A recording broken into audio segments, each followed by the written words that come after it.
예수님 감사합니다. 하나님을 사랑하고 하나님의 얼굴을 구하는 주님의 신실한 백성들 가운데 주님과 교제하는 것이 어렵고 하나님의 말씀을 깨닫고 이해하는 것이 어려운 주님의 백성들을 위하여 기도합니다. 주님, 오늘 우리가 이 본문 말씀을 가지고 말씀을 나눌 때에 지혜와 계시의 영을 듣는 모든 성도의 마음에 보내주십시오. 열린 마음으로 주님의 음성을 들으려고 귀를 기울일 때에 성령님께서 빛을 비춰주셔서 그리고 지혜와 계시의 영을 통하여 천국 말씀의 비밀을 깨닫는 계시를 열어주십시오. 주님, 오늘 우리에게 그렇게 행하여 주실 것을 믿고 감사드립니다. 예수님의 이름으로 기도합니다. 아멘. 마태복음 13장 1절에서 23절까지의 말씀은요. 보통 씨 뿌리는 비유로 알려진 4가지 땅이 나오는 이야기예요. 예수님께서 비유로 말씀하셨죠. 이 부분을 제가 전에 한번 나눈 적이 있긴 합니다. 그런데 이 씨 뿌리는 비유에 관해서만 집중적으로 다룰 필요가 있다고 제가 느껴서 몇 번에 걸쳐서 마태복음 13장 1절에서 23절까지의 내용을 두세 번 나누어서 나눌 거예요. 오늘은 3절부터 12절까지만 먼저 나누겠습니다. 자, 어떤 번역을 가지고 계시든 내용을 이해하는 게 중요하니까요. 3절부터 12절까지 성경을 펼쳐 놓으시고 따라오시기를 부탁드립니다. 제가 개역 개정으로 읽겠습니다. 3절, 예수께서 비유로 여러 가지를 그들에게 말씀하여 이르시되 씨를 뿌리는 자가 뿌리러 나가서 뿌릴새 더러는 길가에 떨어짐에 새들이 와서 먹어버렸고 더러는 흙이 얕은 돌밭에 떨어짐에 흙이 깊지 아니하므로 곧 싹이 나오나 해가 돋은 후에 타서 뿌리가 없으므로 말랐고 더러는 가시떨기 위에 떨어짐에 가시가 자라서 기운을 막았고 더러는 좋은 땅에 떨어짐에 어떤 것은 100배, 어떤 것은 60배, 어떤 것은 30배의 결실을 하였느니라. 귀 있는 자는 들으라 하시니라. 제자들이 예수께 나와 이르되 어찌하여 그들에게 비유로 말씀하시나이까?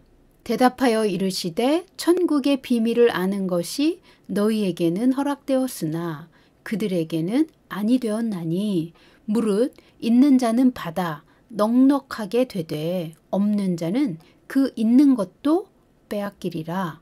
아멘. 오늘 나누게 될 마태복음 13장의 이야기는 천국 말씀과 그것을 받아들이는 사람들의 태도를 4종류의 땅으로 비유하여 아주 중요한 진리를 가르쳐 주신 내용입니다.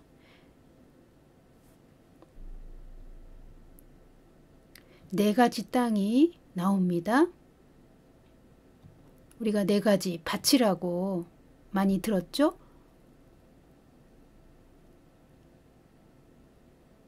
씨앗이 뿌려져서 싹이 나는 땅이니까 우리가 밭이라고 하는 것이 맞습니다. 그래서 우리가 마음밭이라는 표현을 많이 씁니다.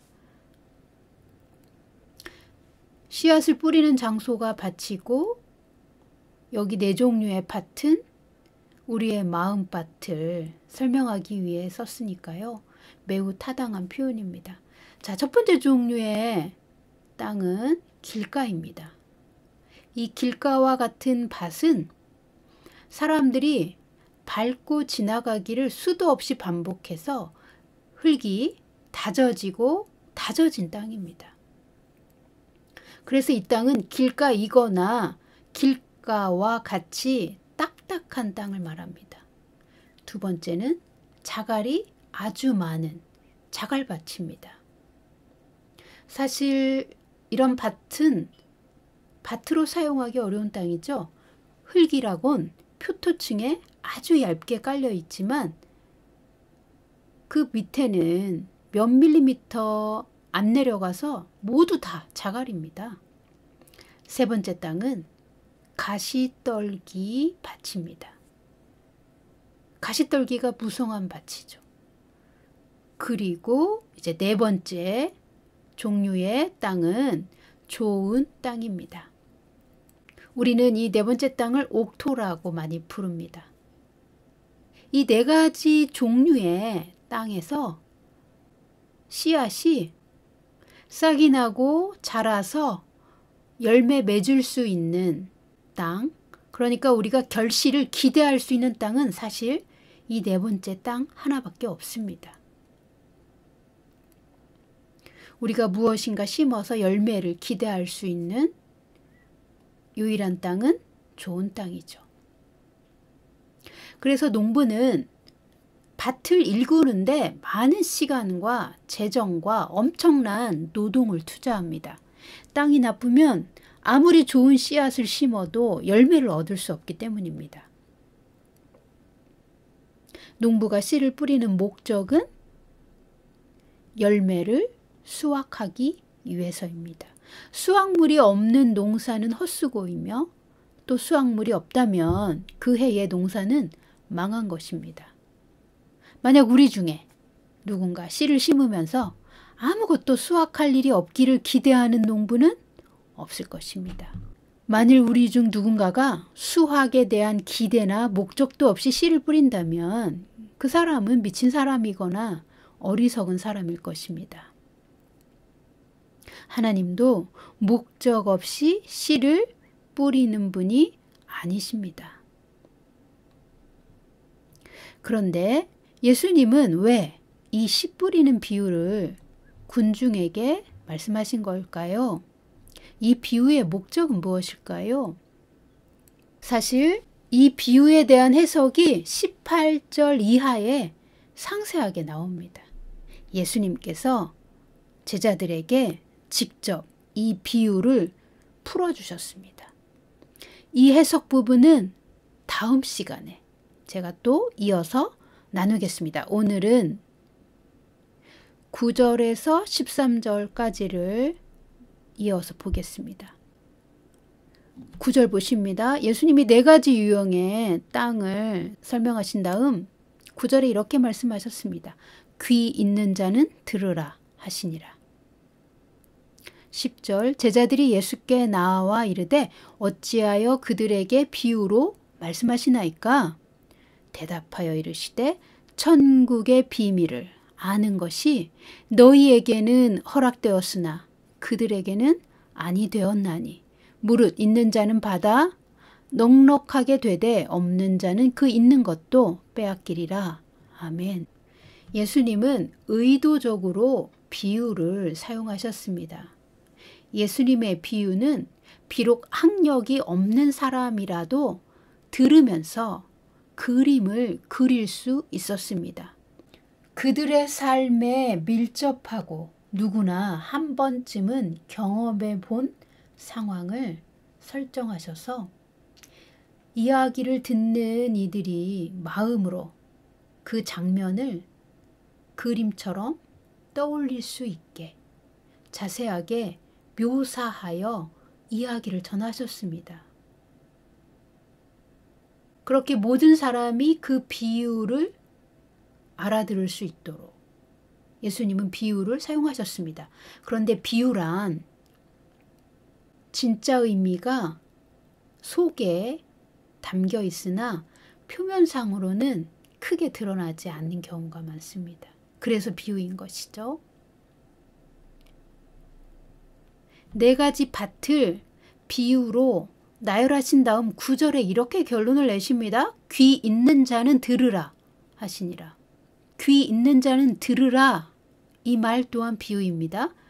귀가 있다는 말은 깨닫는 기능을 말하는 것입니다. 즉 깨달을 수 있는 자만 이 비유의 참뜻을 알 수 있다라는 의미입니다. 이 부분을 패션 성경에서는 이렇게 번역했습니다. 9절입니다. 귀 있는 자는 들으라. 이 부분이 너희가 이것을 이해할 수 있다면 너희는 응답해야 한다. 예수님의 비유를 알아들었다면 반드시 반응이 있어야 한다는 의미입니다.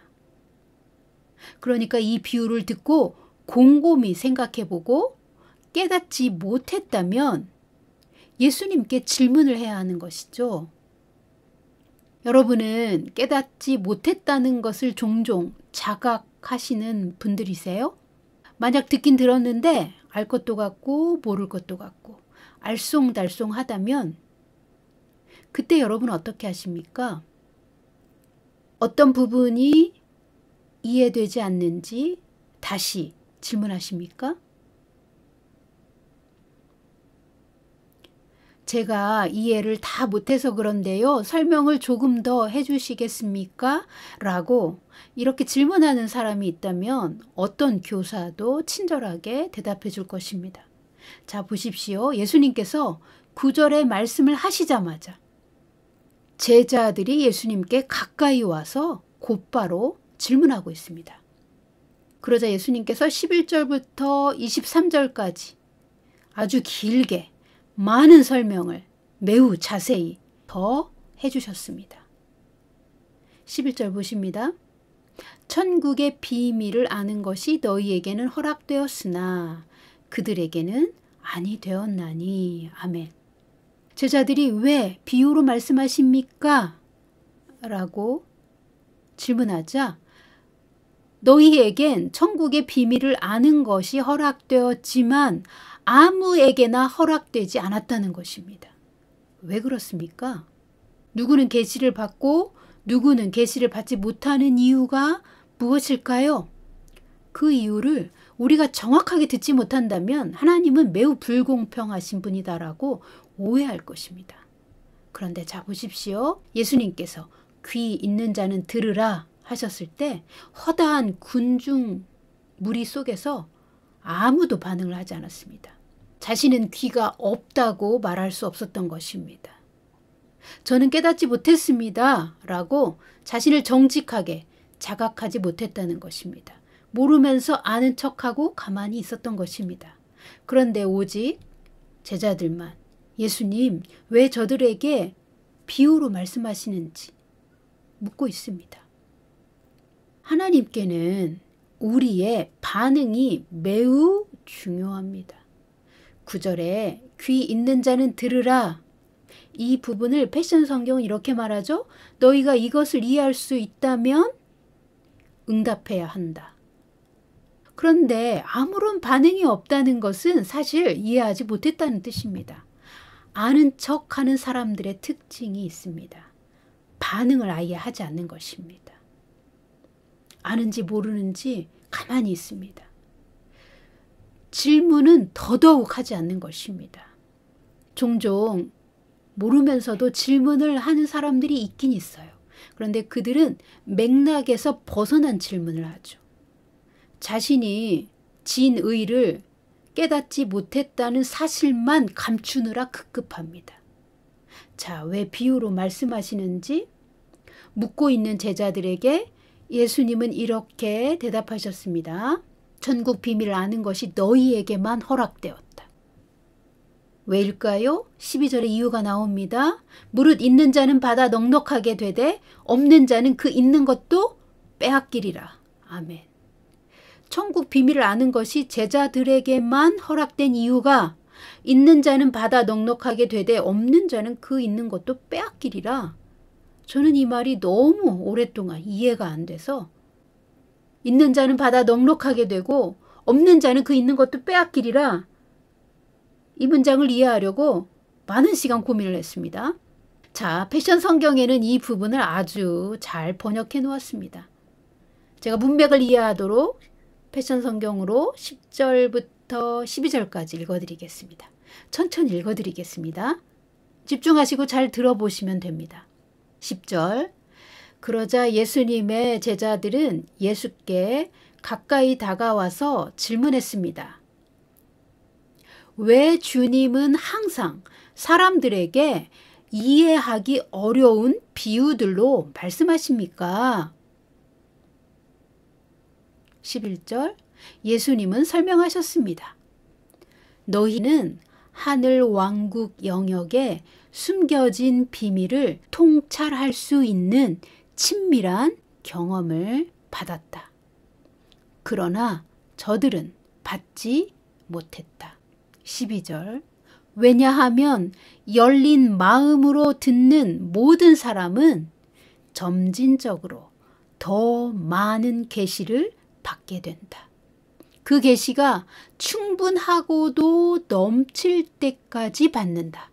그러나 열린 마음으로 듣지 않는 사람들, 즉 가르침 받을 수 없는 마음을 가진 그들은 심지어 자기들이 이해했다고 생각하는 것조차 빼앗기게 될 것이다.